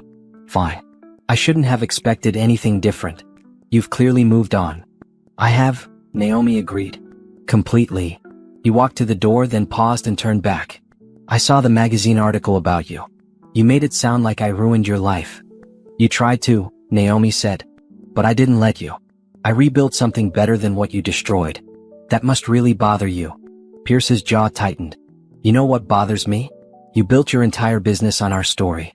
You're profiting from our divorce. I'm helping women who survived what I survived, Naomi corrected. The fact that my experience includes you isn't my fault. You're the one who created the situation I'm now helping others escape. Whatever helps you sleep at night, Pierce muttered. I sleep great, Naomi said. How about you? Pierce didn't answer. He just left, closing the door harder than necessary. Naomi sat still for a moment, processing the encounter. She had expected to feel something, anger, satisfaction, maybe even pity. Instead, she felt nothing. Pierce was just a man who had once hurt her. He wasn't important enough to occupy space in her emotional life anymore. Her assistant knocked again. Are you okay? That looked intense. I'm fine, Naomi said honestly. Just dealing with the past. It's over now. She went back to her meeting with the investor, pushing Pierce out of her mind. He had taken enough of her time over the years. He didn't deserve another minute. But that evening, when she told Troy about the encounter, she found herself more affected than she had realized. He actually asked me to lie for him, she said, pacing her living room. After everything he did, he thought I would help him avoid consequences. That's how entitled abusers think, Troy said. They genuinely believe the world owes them things, even from the people they've hurt. He looked so pathetic, Naomi said. Part of me almost felt sorry for him. Did you? Troy asked gently. Naomi thought about it. No, not really. I felt sorry that any person could make the choices he made. But I don't feel sorry for him specifically. He earned every bit of what's happening to him. That's healthy, Troy said. Empathy doesn't mean letting people off the hook for their actions. The next day, Naomi received a call from a federal prosecutor named Agent Martinez. He explained that Pierce was indeed under investigation and that they had subpoenaed records from their divorce case. We'd like to talk to you about your ex-husband's financial activities during your marriage, Agent Martinez said. Your divorce documents contain evidence relevant to our case. I'll help in any way I can, Naomi said. She met with Agent Martinez the following week, bringing copies of all the documents from her divorce. She walked him through everything, the hidden accounts, the properties and false names, the offshore money, the systematic deception. This is extremely helpful, Agent Martinez said. Your documentation is thorough. It's rare to see such clear evidence of intentional fraud. I had good help, Naomi said, thinking of Jordan and Patricia. Did your ex-husband contact you recently? Agent Martinez asked. Yes, Naomi said. He asked me to testify on his behalf, essentially asking me to minimize his actions. And you refused? Absolutely. I'm not going to lie for him. He committed fraud. Against me and apparently against the government. He should face the consequences. Agent Martinez nodded approvingly. I wish more witnesses had your clarity and courage. After the meeting, Naomi felt lighter. She had told the truth. She had provided evidence. Whatever happened to Pierce now was out of her hands and entirely his fault. She focused back on her business and her life. In April, she was invited to speak at a women's conference in Seattle. It was her first speaking engagement outside her home city, and she was nervous but excited. Troy came with her, photographing the event. Watching him work reminded her why she cared about him, his patience, his artistic eye, the way he respected people's boundaries while capturing authentic moments. Her speech in Seattle was well received. Afterward, several women approached her wanting to start similar consulting businesses in their own cities. Naomi spent hours talking with them, sharing her business model, offering encouragement. "You're inspiring people," one woman said. "You're showing us that we can transform pain into purpose." These moments reminded Naomi why she had survived everything. Not for revenge, not for money, but to help others find their own strength. In May, she learned that Pierce had been formally indicted on multiple counts of tax fraud and financial crimes. The news made local headlines. Local real estate developer faces criminal charges. Tasha called immediately. "Did you see the news?" "I saw," Naomi said. "How do you feel?" "Honestly, relieved. It means his pattern of behavior has finally caught up with him. Maybe now he can't hurt anyone else." The trial was scheduled for August. The prosecutor's office contacted Naomi again, asking if she would testify as a witness. She agreed without hesitation. "Are you sure?" Jordan asked when Naomi told her. "Testifying means seeing him again, being cross-examined by his lawyers. It could be stressful." "I'm sure," Naomi said. "He tried to destroy me. The least I can do is tell the truth about what he did." She prepared for her testimony with the prosecutor's office, reviewing documents and timelines. She practiced staying calm under pressure, answering questions clearly and directly. When August arrived and the trial began, Naomi was ready. The courthouse was packed when Pierce's trial began. The case had drawn media attention. Wealthy developer accused of hiding millions in offshore accounts, defrauding the IRS and deceiving his ex-wife. It had all the elements of a compelling story. Naomi sat in the witness waiting room trying to stay calm. She wore a professional navy suit and had her hair pulled back neatly. She looked like what she was, a successful businesswoman with nothing to hide. Troy waited outside the courthouse, not allowed in during her testimony, but knowing he was nearby helped. When they called her name, Naomi walked into the courtroom with her head high. Pierce sat at the defense table with Theodore Brooks and another expensive lawyer. He looked older, more tired than when he had visited her office months ago. She didn't look at him. She looked at the prosecutor, Agent Martinez, who gave her an encouraging nod. After being sworn in, she sat in the witness chair. The courtroom was quiet, everyone waiting to hear what she would say. The prosecutor approached. "Mrs. Hammond, can you describe your marriage to the defendant?" "We were married for 5 years," Naomi said clearly. "During that time, Pierce told me we were struggling financially. He said we couldn't afford basic things. I believed him." "Did you have any reason not to believe him?" "No. He was my husband. I trusted him." The prosecutor walked her through the discovery of Pierce's deception. How she had found his second phone. The messages with Simone. The bank statements showing millions of dollars she never knew existed. "How did you feel when you discovered this?" the prosecutor asked. "Betrayed," Naomi said simply. "He had spent 5 years lying to me about our basic financial situation. While I was cutting coupons to save money on groceries, he was buying luxury properties." "Did the defendant ever discuss his finances with you?" "Never. He controlled all the money. He gave me a small allowance for household expenses and told me that was all we could afford." "Did you know about the offshore accounts?" "Not until the forensic accountant discovered them during our divorce." The prosecutor showed her various documents, bank statements, property deeds, transfer records. Naomi identified each one, explaining how it related to Pierce's secret financial life. The testimony was straightforward. She stuck to facts, didn't exaggerate, didn't editorialize. She just told the truth about what had happened. Then came cross-examination. Brooks stood up, attempting to look sympathetic. "Mrs. Hammond," he began, "isn't it true that you profited significantly from your divorce?" "I received half of marital assets," Naomi replied, "which is standard in divorce proceedings. $4 million seems like quite a profit." "Objection," the prosecutor said. "Argumentative." "Sustained," the judge said. "Rephrase, Mr. Brooks." Brooks tried again. "You've built a successful business based on your divorce story, correct?" I've built a business helping women recover from financial abuse, Naomi corrected. My personal experience is part of that, yes. So you've financially benefited from your ex-husband's behavior. I've benefited from helping others, Naomi said calmly. The fact that my experience includes abuse isn't something I created. That was done to me. Brooks tried to suggest that Naomi had exaggerated Pierce's behavior, that she had been motivated by greed, that she was an unreliable witness. But each time, Naomi responded with calm facts.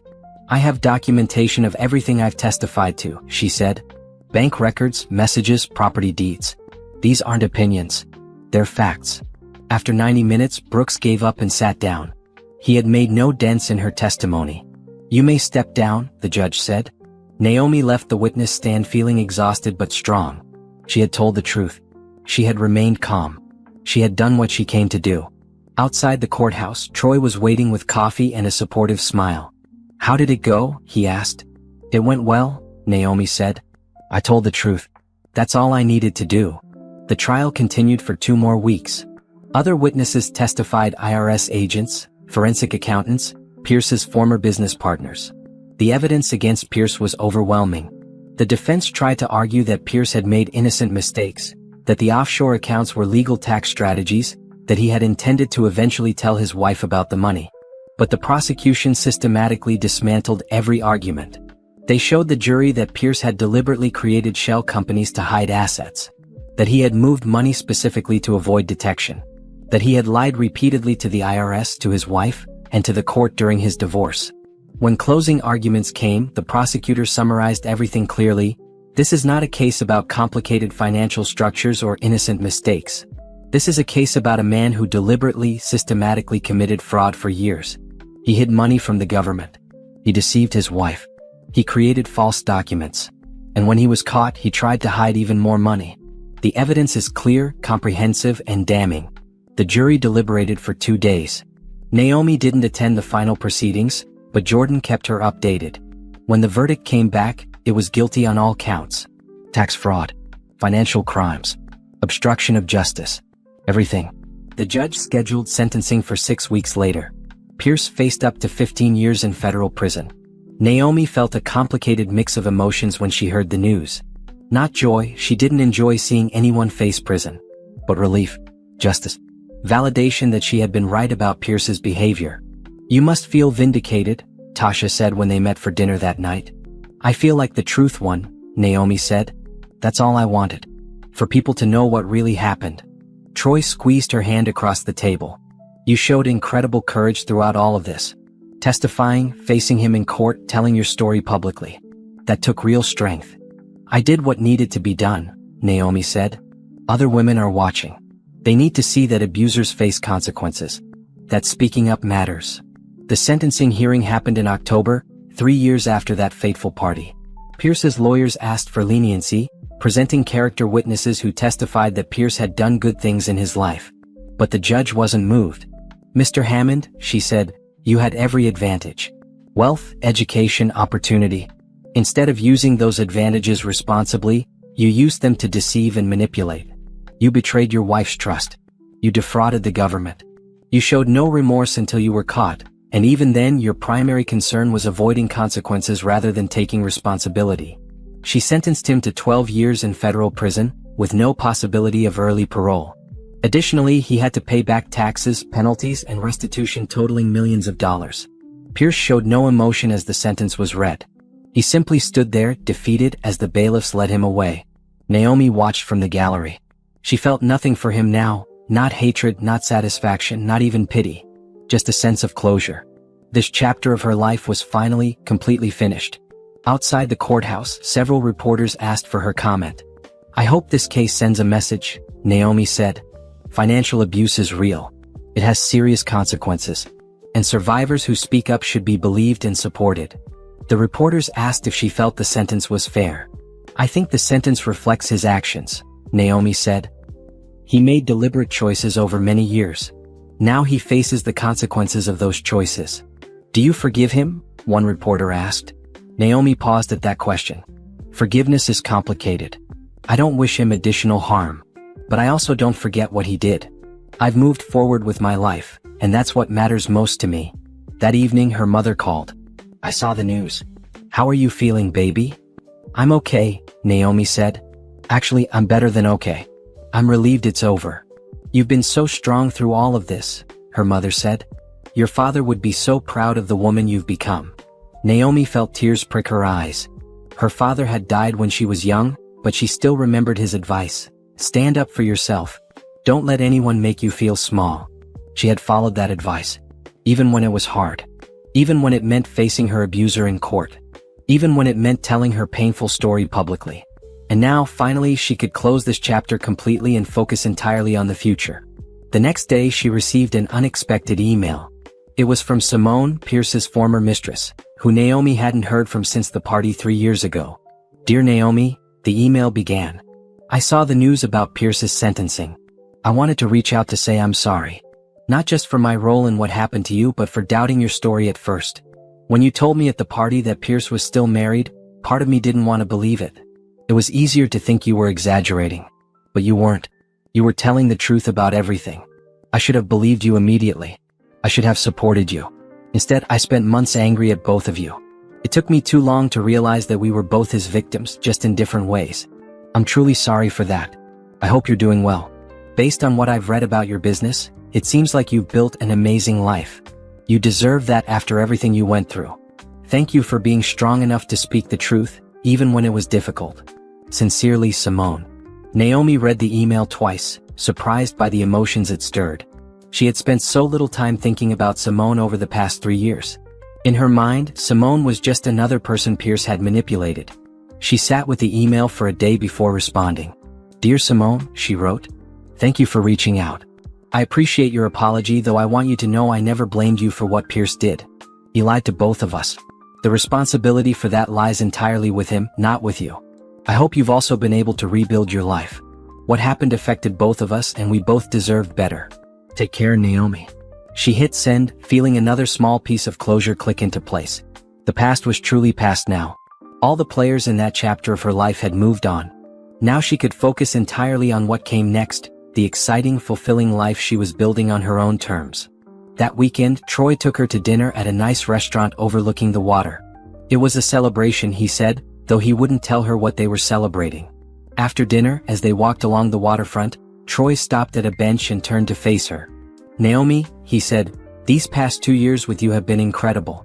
I've watched you transform from someone healing from trauma into someone who helps others heal. I've seen you build a business, finish your degree, face your abuser in court, and never lose your kindness or integrity." Naomi felt her heart racing. She knew what was coming. "I love you," Troy continued. "Not because I want to save you or fix you, you've done that yourself. But because you inspire me. Because you make me want to be better. Because you're the strongest, most genuine person I've ever met." He pulled a small box from his pocket and opened it, revealing a simple, elegant ring. "I'm not trying to rush you. We can have as long an engagement as you want. But I wanted you to know, I want to spend my life with you. Will you marry me?" Naomi looked at the ring, at Troy's hopeful face, at the city lights reflecting on the water behind him. She thought about her journey from that tiny apartment where she had been so controlled and diminished, through the painful discovery and divorce, to this moment of joy and possibility. "Yes," she said. "Yes, I'll marry you." Troy slipped the ring on her finger and pulled her into a kiss. Around them, a few people noticed and applauded. When they broke apart, Naomi was crying happy tears. "I never thought I'd want to get married again," she admitted. "After everything with Pierce, I thought marriage was just another trap." "Marriage with the wrong person is a trap," Troy said. "With the right person, it's a partnership. An equal one." "Equal," Naomi repeated. "I like that." They walked back to the car hand in hand, both smiling. Naomi looked at the ring on her finger, simple, beautiful, chosen with care. Not meant to show off or impress anyone. Just a symbol of genuine love and respect. This, she thought, was what a real relationship looked like.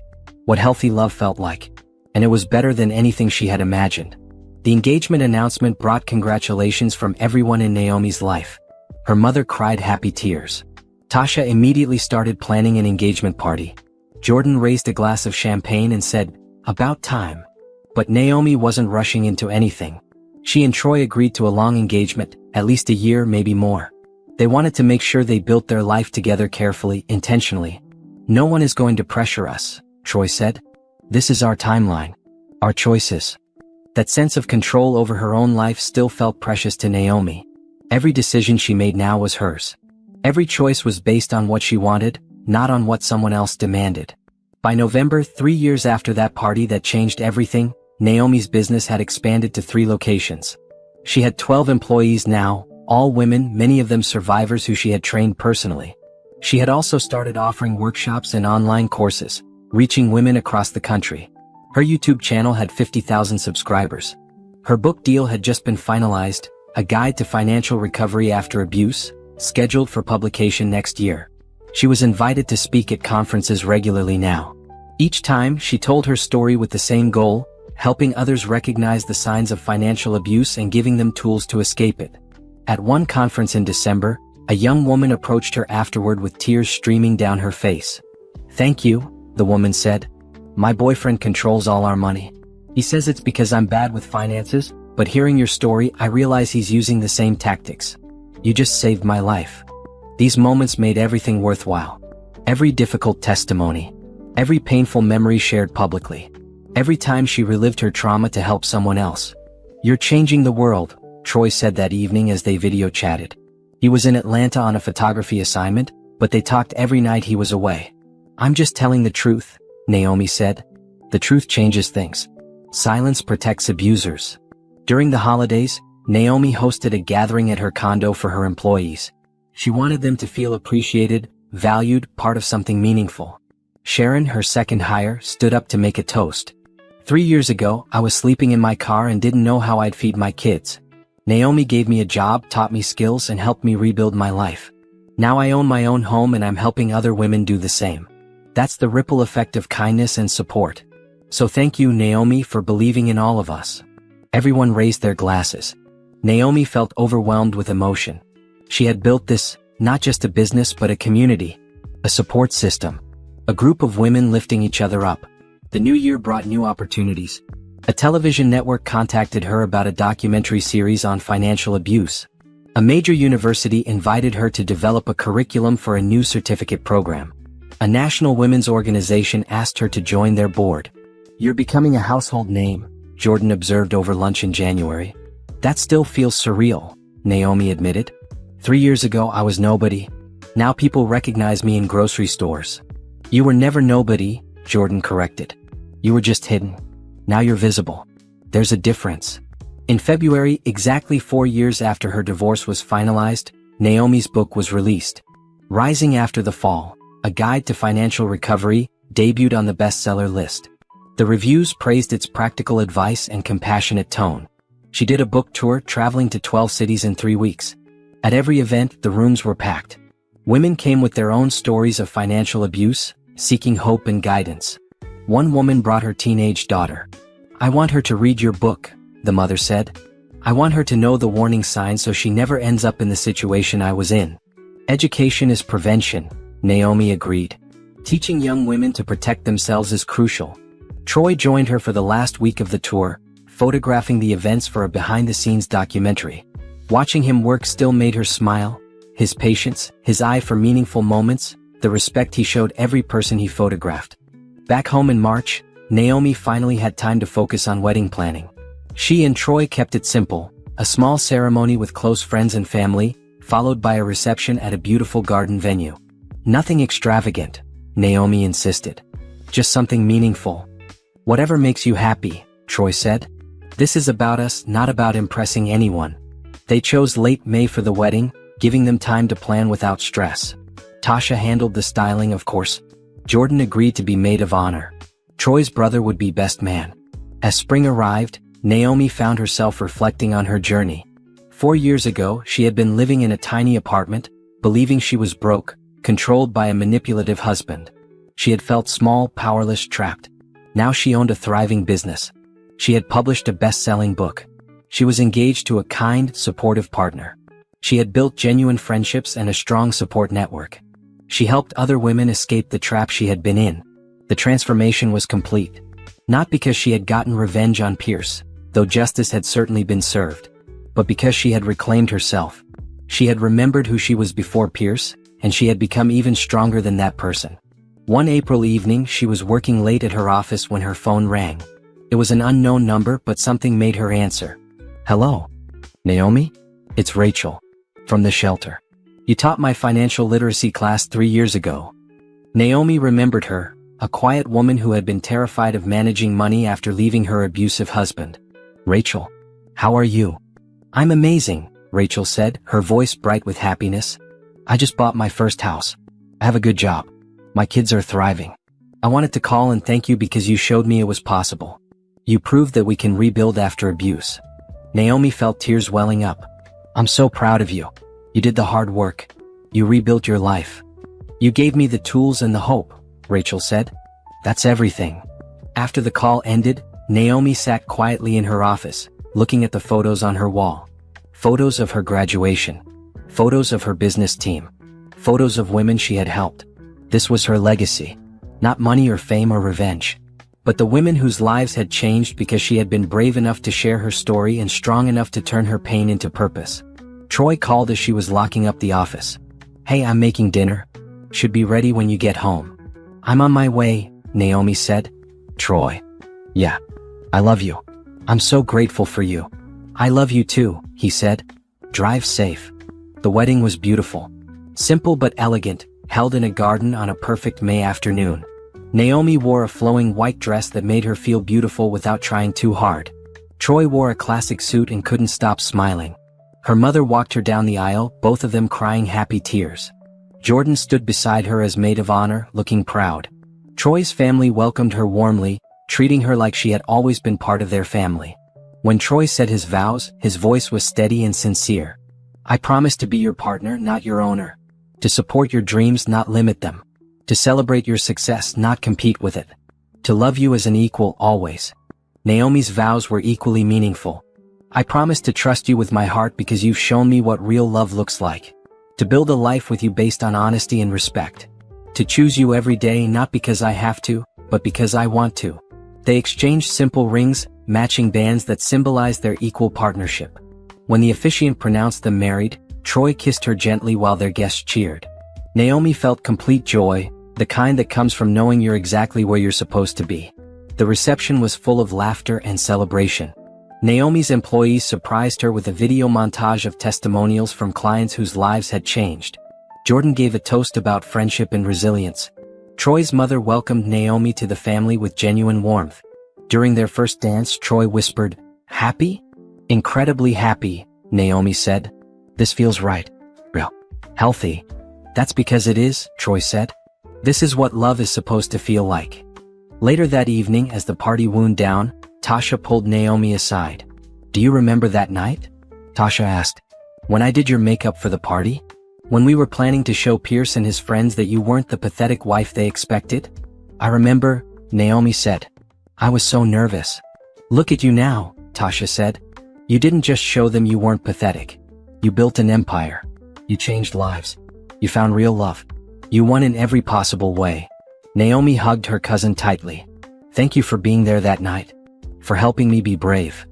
"You were always brave," Tasha said. "I just helped you look good while doing it."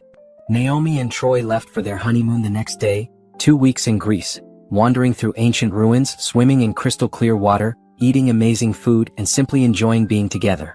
One evening, sitting on a terrace overlooking the sea, Troy took her hand. "What are you thinking about?" he asked. "How different my life is now," Naomi said. 4 years ago, I thought my life was over. I thought I'd lost everything. But I was wrong. I hadn't lost anything important. I'd just been living a false life. The real one was waiting for me to claim it." "And you did claim it," Troy said. "You fought for it. You built it. You earned every bit of happiness you have now." Naomi squeezed his hand. "We did.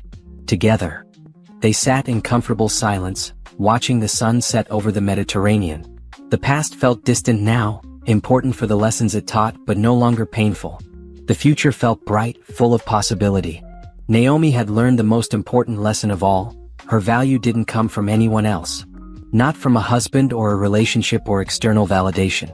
It came from within herself, from her own strength and resilience and determination. Pierce had tried to convince her she was worthless. He had failed. She had proven him wrong in the most powerful way possible, by becoming exactly who she was meant to be. And that victory was permanent. No one could ever take it away. Returning from the honeymoon felt like coming home to a life Naomi had built with her own hands. She and Troy moved into a house together, not a mansion, but a comfortable home with space for both of them to work, a garden for growing vegetables, and a guest room for when family visited. The transition from independent single woman to married life was surprisingly easy. Troy respected her space and autonomy. They made decisions together as true partners. When disagreements arose, they talked through them calmly without anyone trying to control or manipulate. "This is what healthy looks like," Naomi's therapist said during a check-in session. "You've built a relationship based on mutual respect and equality. That's exactly what you deserved all along." By June, Naomi's business had grown so much she needed to hire an operations manager. She chose a woman named Bethany who had experience in nonprofit management and shared Naomi's passion for helping abuse survivors. "I want to make sure we never lose sight of our mission," Naomi told Bethany during her first week. "Yes, we're a business and we need to be profitable. But our real purpose is changing lives. That always comes first. That's why I wanted to work here," Bethany said. "I've worked for a lot of companies that talked about making a difference. This is the first one that actually does." With Bethany handling operations, Naomi had more time to focus on expanding their impact. She developed partnerships with domestic violence shelters across the country, offering free financial literacy training to their residents. She created scholarship programs to help women pay for financial education. She also started a podcast called Rising Up, where she interviewed other women who had survived and thrived after abuse. The stories were powerful: women who had lost everything and rebuilt better lives, women who had turned trauma into advocacy, women who refused to stay victims. The podcast became surprisingly popular, regularly hitting the top 10 in the self-improvement category. Listeners sent messages thanking her for creating space for these conversations. One message particularly moved her: "I've been out of my abusive marriage for 5 years, but I still felt ashamed about what happened to me. Listening to your podcast, hearing other women's stories, I realized I'm not alone and I have nothing to be ashamed of. Thank you for breaking the silence. You're giving people permission to tell their truth," Troy observed one evening as they cooked dinner together. "That's powerful." In August, Naomi was invited to testify before a congressional committee about financial abuse and needed policy changes. She was nervous. Speaking to elected officials felt more intimidating than any conference presentation. But when she sat before the committee, she found her voice. "Financial abuse is the least discussed but most common form of domestic abuse," she told them. 98% of abuse cases involve some form of financial control. But we rarely talk about it, and we have almost no legal protections for victims. She presented specific policy recommendations: better access to credit repair for abuse survivors, penalties for partners who hide assets, protection for victims trying to rebuild their financial lives. Several committee members asked thoughtful questions. One congresswoman thanked her for her testimony, saying, "We need more voices like yours in these conversations. You're creating real change." The testimony aired on C-SPAN and was covered by several news outlets. Naomi's phone exploded with interview requests and speaking invitations. "You're officially influential now," Jordan joked. "How does it feel?" "Overwhelming," Naomi admitted. "But important. If I have a platform, I should use it." In September, she launched a fellowship program, training other survivors to become financial consultants and coaches. She wanted to create more advocates, more women who could help others rebuild. The first cohort of fellows included 12 women from across the country. They spent 3 months learning financial counseling, trauma-informed support, and business development. Naomi taught many of the classes herself, sharing everything she had learned. At the graduation ceremony in December, one fellow named Teresa gave a speech. "A year ago, I was living in a shelter with my 2 kids, feeling hopeless. Today, I'm launching my own consulting practice to help other women. Naomi didn't just give me skills, she gave me proof that transformation is possible. Now I'm going to do the same for others." Naomi sat in the audience crying happy tears. This was what success looked like, not her own achievements, but the ripple effect of creating opportunities for others. That Christmas was special. Troy's family and Naomi's family celebrated together at their house. The rooms were full of laughter, good food, and genuine affection. Naomi looked around at the people she loved, all together, and felt overwhelming gratitude. Her mother pulled her aside at one point. "You know what I'm most proud of? Not your business or your book or any of that. I'm proud that you stayed kind. After everything Pierce put you through, you could have become bitter. but you chose compassion instead. Bitterness only hurts the person carrying it, Naomi said. I decided to carry hope instead. In January, 5 years after that party, Naomi received surprising news. Pierce was being released early from prison. He had served 5 years of his 12-year sentence and earned early release for good behavior and participation in counseling programs. Naomi felt her stomach clench when Jordan told her, "Is he allowed to contact me?" "No. There's a restraining order in place from your divorce. He can't come near you or communicate with you in any way." "Good," Naomi said. "I don't want anything to do with him." But part of her wondered if she would run into him. Their city wasn't that large. Eventually their paths might cross. She decided not to worry about it. Pierce was his own problem now. She had built a life he wasn't part of. In February it happened. She was having coffee at a cafe near her office when she saw him walk in. He looked older, thinner, wearing cheap clothes that hung on his frame. He looked like someone who had spent years in prison. Their eyes met across the cafe. Pierce's face showed recognition, then shame. He turned to leave. "Pierce," Naomi called. She surprised herself. He turned back, uncertain. "You can stay," she said. "The world is big enough for both of us." Pierce nodded slowly. "Thank you." His voice was rough, like he didn't use it much. He got his coffee and sat at a table on the opposite side of the cafe. They didn't speak again. But Naomi noticed he looked diminished, defeated. Not like the confident manipulator she had married. When she told Troy about it later, he asked how she felt. "Neutral," Naomi said. "He's just a person who made terrible choices. I don't hate him. I don't fear him. Nothing. He's irrelevant to my life." "That's healthy," Troy said. "You've truly moved on." Naomi thought about that. She had moved on. Not by forgetting what happened or pretending it didn't matter, but by building something so much better that the past simply didn't have power over her anymore. In March, her second book was published. This one focused on helping women start businesses after crisis. It sold even better than the first, debuting at number 3 on the bestseller list. She was invited on morning talk shows, podcasts, and news programs.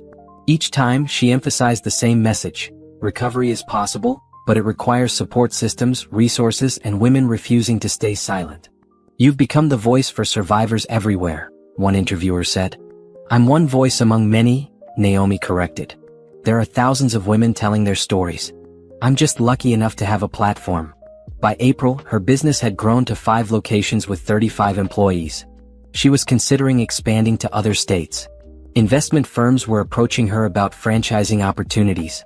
"You could build a national empire," Bethany said during a strategy meeting. "Maybe," Naomi said. "But I want to make sure we grow thoughtfully. I never want to sacrifice quality for quantity. Every client deserves personalized attention." They decided to pilot programs in 3 new cities, training local consultants who understood their communities. If those succeeded, they would continue expanding. In May, Naomi celebrated her 2nd wedding anniversary with Troy.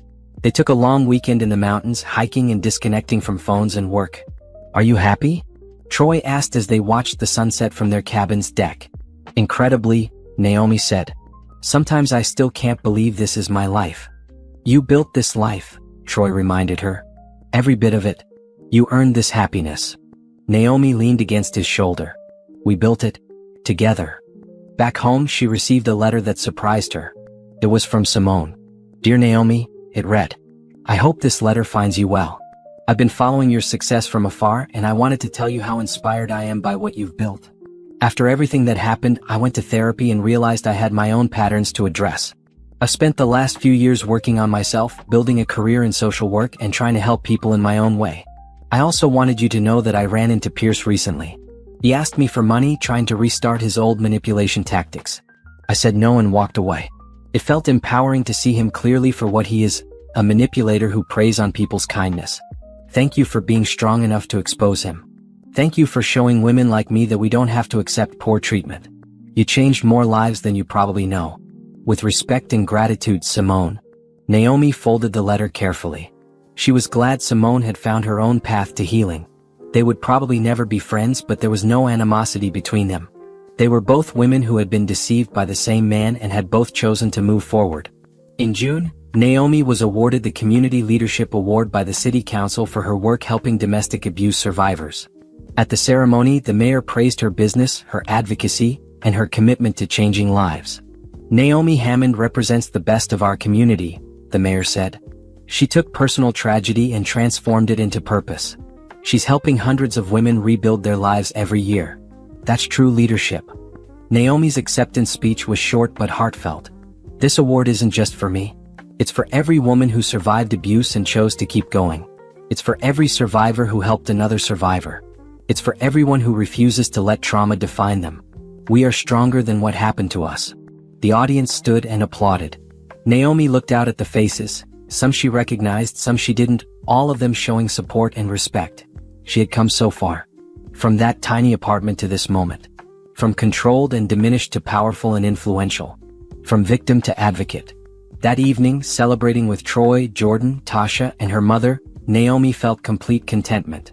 She had everything she needed: meaningful work, genuine relationships, personal fulfillment, and the knowledge that she was making a difference.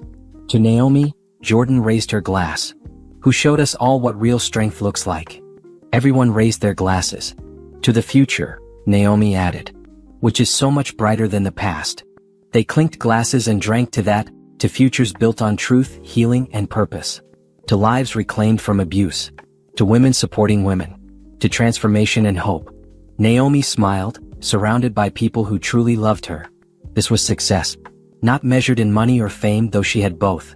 But measured in peace, joy, and purpose. She had won. Not by destroying Pierce, but by becoming the best version of herself. That was the ultimate victory, and it would last forever. 5.5 years after that fateful party, Naomi woke up on a Saturday morning to sunlight streaming through the bedroom windows. Troy was already awake, working on his laptop in bed beside her. "Morning," he said, kissing her forehead. "Coffee's ready downstairs." "You're perfect," Naomi said, stretching. "I know," he teased. "That's why you married me." They spent the morning in comfortable routine, breakfast together, reading the news, planning their day. These quiet moments had become Naomi's favorite. No drama. No stress. Just peace. Her phone buzzed with a message from Sharon. "Just closed my biggest client yet. Thank you for believing in me." Naomi smiled. Sharon had launched her own independent consulting practice 6 months ago, and she was thriving. Several of Naomi's former employees had done the same, taking what they learned and building their own businesses to help more women. "The ripple effect continues," Troy observed, reading over her shoulder. "That's the best part," Naomi said. "I'm not trying to build an empire. I'm trying to create more advocates. More voices. More women helping women." At noon, they drove to Tasha's loft for a family gathering. Naomi's mother was there, along with her younger brother and his fiancée. Jordan came with her new girlfriend. Troy's brother brought his wife and their baby daughter. The afternoon was full of laughter and stories. Naomi's mother shared embarrassing childhood stories. Jordan told them about a ridiculous case she was working on. Troy showed everyone photos from his recent assignment photographing a celebrity wedding. At one point, Naomi's mother pulled her aside. "Look at this," she said, gesturing at the room full of happy people. "Look at the family you've built. The life you've created. I'm so proud of you, baby." Naomi hugged her tightly. "Thank you for never giving up on me. Even when I was with Pierce and pulled away from everyone. You're my daughter," her mother said. "I never stopped loving you or believing in you." That evening, back home with Troy, Naomi sat at her desk to work on her third book. This one was different, not a self-help guide, but a memoir. Her complete story from meeting Pierce through the divorce and beyond. "Are you sure you want to write this?" Troy had asked when she started the project. "It means revisiting a lot of painful memories." "I'm sure," Naomi said. "The story has a happy ending. Women need to see the complete arc, the pain, the struggle, the recovery, and the joy. They need to know that healing is possible and happiness is achievable." She had been writing for 3 months now, and the book was taking shape. It was honest about the pain Pierce had caused, but it didn't dwell there. It focused more on her recovery, her growth, her transformation. "You're doing the work Pierce tried to prevent," her therapist had said during their last session. "Telling your truth, taking up space, being visible and successful. That's the ultimate defiance of his control."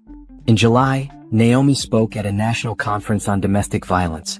She stood before 3,000 people and told her story from beginning to end, the manipulation, the discovery, the party, the divorce, the rebuilding, and the success. "I'm not special," she concluded. "I'm just a woman who refused to stay broken. Every one of you has that same strength inside you. Every survivor in this room has already done the hardest part. You survived. Now comes the good part, thriving. The standing ovation lasted 5 minutes. Afterward, hundreds of women lined up to talk to her, thank her, share their own stories. Each conversation reminded Naomi why this work mattered. One young woman, probably in her early 20s, told Naomi, "My boyfriend controls all our money. He says it's because I'm irresponsible. But hearing your story, I realize he's doing what Pierce did to you. I'm leaving him tomorrow. Thank you for helping me see the truth." "You're brave," Naomi told her. "Leaving is the hardest part. But there's so much good waiting for you on the other side." In August, Naomi and Troy celebrated their 3rd anniversary with a trip to Hawaii. They spent a week swimming, hiking, eating amazing food, and simply enjoying being together. One evening, sitting on the beach watching the sunset, Troy asked, "Do you ever think about having kids?" Naomi had been thinking about it. For years she had avoided the thought, too damaged, too busy rebuilding. But lately she had started imagining what it would be like to be a mother. To raise children in a healthy, loving home. To show them what real partnership looked like. "I think I want to," she said carefully. "Not right away. Maybe in a year or 2. But yes, I think I want to build a family with you." Troy smiled and squeezed her hand. "Whenever you're ready. No pressure. Just know I'd love to have kids with you." They sat in comfortable silence, watching the sun sink into the ocean.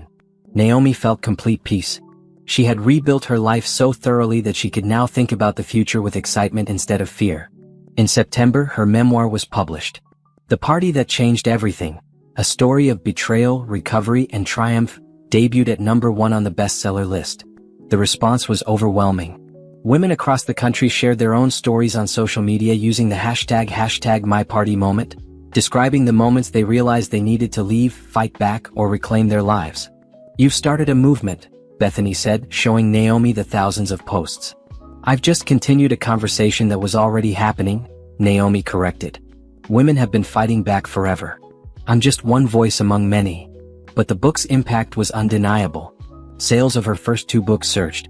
Her consulting business got more clients than they could handle. Her speaking requests tripled. In October, a film producer contacted her about adapting her memoir into a movie. Naomi was hesitant. Did the world need another drama about her life? But the producer was a woman who specialized in stories about female empowerment. "This isn't about Pierce," she explained. "It's about you. About transformation. About showing women that they can rebuild after trauma. That message needs to be as widely shared as possible." Naomi agreed to option the rights, with the condition that she had input on the screenplay and that the focus remained on recovery rather than revenge. In November, she received an unexpected phone call. It was from a television network executive. "We're launching a new show about financial empowerment and independence," the executive explained. "It's essentially helping people take control of their finances and rebuild after crisis. We think you'd be the perfect host." Naomi was intrigued but cautious. "I'm not interested in exploiting people's problems for entertainment." "That's exactly why we want you," the executive said. "We want someone who approaches this work with integrity and genuine compassion. Someone who understands trauma and recovery. That's you." She agreed to pilot 1 episode. If it felt exploitative or disrespectful to the people they helped, she would walk away. But if it genuinely helped people, she would consider continuing. The pilot filmed in January, 6 years after the party. They worked with a single mother named Keisha. Wait, no, Naomi had been told not to use that name. They worked with a single mother named Diana who was struggling to rebuild her finances after leaving an abusive relationship. Over the course of the episode, Naomi helped Diana create a budget, open her own bank account, build credit, and develop a 5-year financial plan. By the end, Diana was crying happy tears. "You showed me I can do this," Diana said. "I thought I was too stupid to handle money. But I'm not. I just never had anyone teach me." "You were never stupid," Naomi said firmly. "You were deliberately kept in the dark. That's not the same thing." The network loved the pilot. They ordered a full season, 10 episodes of helping people take control of their financial lives. Each episode focused on one person or family, providing them with comprehensive financial education and support. The show premiered in March and became an unexpected hit. People loved the combination of practical advice and emotional support. They loved seeing real people transform their lives. And they loved Naomi's direct, compassionate approach. "You're famous now," Tasha said. "Like actually famous. I saw someone watching your show at the gym." "That's surreal," Naomi admitted. I never wanted to be famous. I just wanted to help people. You're doing both, Tasha said. And you're using fame responsibly. That's rare. In April, Naomi turned 35. Troy threw her a surprise birthday party at their house. All the important people in her life were there: family, friends, colleagues, clients she had helped over the years. During the party, Sharon stood up to make a toast. 6 years ago, Naomi was rebuilding her own life. Today, she's helping thousands of women rebuild theirs. She turned personal pain into global purpose. She's proof that trauma doesn't have to define us. So here's to Naomi, the strongest, kindest, most inspiring person I know. Everyone raised their glasses. Naomi felt overwhelmed with gratitude and joy. Later, when the party had wound down and only close family remained, Troy pulled out a small gift box. "One more present," he said. Inside was a silver bracelet engraved with words, "She believed she could, so she did." "Perfect," Naomi said, tears in her eyes. "Thank you." "You did do it," Troy said. "You believed you could rebuild your life and you did. You believed you could help others and you did. You believed you deserved happiness, and look at everything you have now." Naomi kissed him. "We did it. Together." In May, she spoke at her old university's graduation ceremony. Standing at the podium looking at thousands of graduates and their families, she felt nervous but prepared. "When I was your age," she began, "I thought I had everything figured out. Then life happened. Betrayal happened. Loss happened. For a while I thought my life was over. But it wasn't over. It was just beginning in a different way than I had planned." She told the graduates about resilience, about adaptation, about turning setbacks into opportunities. She told them that success wasn't a straight line, that failure and struggle were part of every meaningful journey. "The measure of your life isn't what happens to you," she concluded. "It's what you do with what happens. You get to choose your response. You get to choose your path forward. Choose courage. Choose kindness. Choose to keep going. I promise you it's worth it." The applause was thunderous. Several graduates cried. Parents thanked her afterward for her honesty and inspiration. That evening, relaxing at home with Troy, Naomi reflected on her journey. 6 years ago, she had been invited to a party as a cruel joke. The invitation was supposed to humiliate her, to make her feel small and pathetic. Instead, it had been the catalyst for complete transformation. It had forced her to see the truth about her marriage. It had pushed her to take action. It had ultimately set her free. "Do you ever wonder what would have happened if you hadn't found Pierce's phone?" Troy asked. "Sometimes," Naomi admitted. "I might still be in that tiny apartment, believing we were broke, living a small controlled life. The thought is terrifying." "But you did find it," Troy said. "And you made the brave choice to act on what you discovered. That took incredible courage." "Or incredible anger," Naomi laughed. "Both," Troy said. "Anger at injustice is healthy. It motivates change. You used that anger productively instead of destructively." Naomi thought about Pierce sometimes, though less and less as time passed. She had heard through the grapevine that he was working a basic job and living in a small apartment. Ironically, a life similar to the one he had forced her to live. She felt no satisfaction in his reduced circumstances. She just felt neutral. He was a person who had made terrible choices and faced consequences. His life was his responsibility now, not her concern. Her own life was full and meaningful. She had everything she had once dreamed of: fulfilling work, genuine love, financial security, strong friendships, and the deep satisfaction of knowing she made a difference. In June, the television network renewed her show for 2 more seasons. The movie adaptation of her memoir was greenlit for production. Her consulting business opened its 10th location. "You're building a legacy," Jordan said over dinner one evening. "I'm just living my life," Naomi said. "A good life. The life I always deserved but didn't know how to claim." "You know what I think?" her mother said. "I think Pierce did you a favor. Not intentionally, obviously. But by being so terrible, he forced you to become strong. By trying to make you small, he pushed you to become huge. By attempting to destroy you, he accidentally helped you become unstoppable." Naomi considered that. "I'd rather have learned these lessons a different way. But I can't change the past. I can only build the future." "And what a future you're building," her mother said proudly. In July, Naomi and Troy started trying to have a baby. They approached it thoughtfully, discussing expectations and fears. Naomi worried about being a mother after coming from an abusive relationship, but her therapist reassured her. "You know what abuse looks like," the therapist said. "Which means you'll be vigilant about creating a healthy environment. You'll raise children who understand consent, boundaries, and respect. That awareness makes you a better parent, not a worse one. By October, Naomi was pregnant. She and Troy were thrilled and slightly terrified. They spent months preparing, taking parenting classes, reading books, talking to other parents. "We're going to be great at this," Troy said, his hand on her growing belly. "We're going to make mistakes," Naomi corrected. "But we'll figure it out together. That's what matters." In February, 7 years after that party, Naomi gave birth to a healthy baby girl. They named her Hope, because hope was what had carried Naomi through the darkest times. Holding her daughter in the hospital, Naomi felt overwhelming love and determination. She would raise this child to be strong, independent, confident. She would teach her daughter about healthy relationships, financial literacy, and self-worth. She would show her by example what it meant to be a woman who refused to be controlled or diminished. "Hello, Hope," Naomi whispered. "You're going to have such an amazing life. I promise you that." Troy stood beside them, taking photos, crying happy tears. "She's perfect. You're perfect. This is perfect." Over the next months, Naomi adjusted to motherhood while continuing her work. She took maternity leave from the television show but continued consulting part-time and writing her next book during nap times. It was exhausting but fulfilling. She had worried about losing herself in motherhood the way she had lost herself in her marriage to Pierce. But this was completely different. She was choosing motherhood. She had support. She maintained her own identity while embracing this new role. By Hope's first birthday, Naomi had found a balance between motherhood, marriage, and career. She had hired a nanny for work hours, involved family and childcare, and set clear boundaries about her time. "You're doing amazing," Sharon said, visiting with her own kids. "You're showing all of us it's possible to have everything: career, family, personal fulfillment.